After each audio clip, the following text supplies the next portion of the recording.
All right, next we're going to play a game I like to call Would You Rather. And for that, I'm going to bring in my producer, John Hill. I like to refer to him as DJ Johnny John because he's the one behind all those fresh drops. You can get with this or you can get with that. Would you rather? What do you have for me today? Today, I want to talk about Derrick Rose going AWOL from the Knicks. This never happened to me before, and I explained that to the team and the front office. I want to know, if you were the Knicks, would you re-sign Derrick Rose this offseason, or would you look elsewhere? All right, so there's several point guards going to be free agents on the market. Steph Curry, we won't even include him. But ones that might leave, Chris Paul, Drew Holiday, Kyle Lowry. The best in that bunch, obviously, is Chris Paul. So if I could get Chris Paul, who, look, I'm not saying he's definitely leaving the Clippers, but I think there's a chance. He's boys with Carmelo Anthony. He loves New York City, and let's face it, it hasn't worked with Blake Griffin. And it's not going to work as long as the Warriors are in the West. So why not go East where you really only have the Cavaliers to try to overcome? So I could see Chris at least seriously considering the Knicks if they get their act together.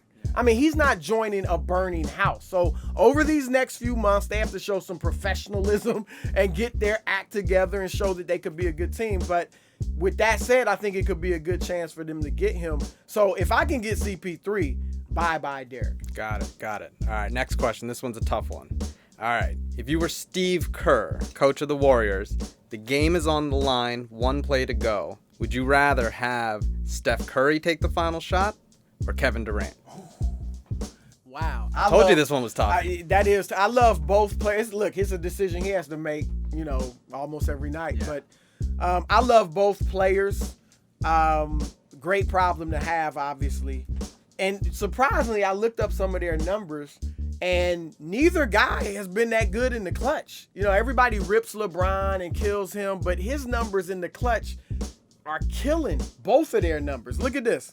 On potential game-winning or go-ahead field goals in the last 10 seconds of the fourth quarter or overtime, Steph's only shooting 33%. Durant, 24%. So, can I give the ball to Clay? Nah, but seriously, I'm going to go with Steph because I just feel like he's a little bit more cold-blooded than KD. So, I would go with Steph. All right, I think I agree with you on that one.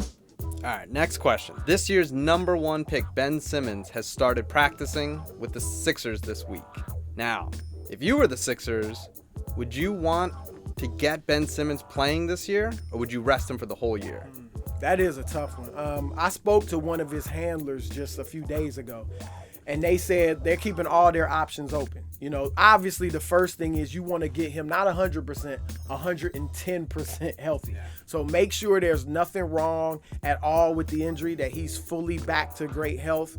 And then after that, they said they have to get him in game shape because you don't want him overcompensating for, his fatigue and then getting injured again. So with 3 months left in the season, there should be plenty of time to get him in game shape and make sure he's fully healthy. And if that's the case, look, as long as the doctors are giving him a clean bill of health, I would say put him out there. I mean, unless it's the last 10 games. But if there's a significant part of the season left, I would put him out here. You can't be afraid of injury. I mean, if he goes out there and plays and gets hurt again, I mean, you almost have to say he may have gotten hurt if he had started next season. You just have to play. You can't be worried about that sort of thing. And if I'm the Sixers, I want to get him and Joel Embiid developing chemistry as soon as I can.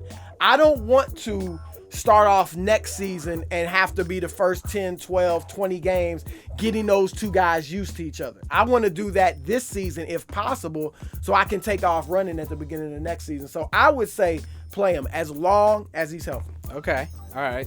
So let's keep going on this Joel Embiid topic since you mentioned him. Last question. Rumor has it that if he makes the All-Star game, he'll be able to get a date with Rihanna. So my question to you, Chris, is would you rather be an All-Star or have a date with Rihanna?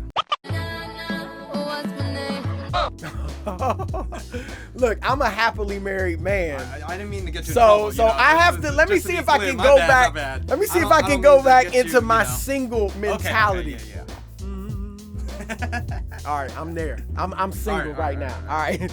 I would. Look, Rihanna's bad. Ain't no doubt. Look, Rihanna's bad, man. All right, but I would say I would rather be an all-star, because if I'm an all-star, I can have my choice of Rihanna lookalikes. All right, I've been around the league long enough to know that. All right, so nothing against Riri. Okay. But I would rather be an all-star. But this hypothetical. I'm married. I'm happily married, and I definitely ain't no NBA I didn't mean all-star. to get you in trouble. Yeah. No, I think she'll be cool with it, my wife.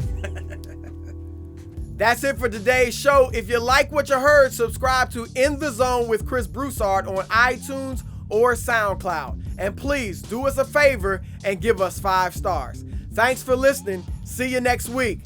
Peace.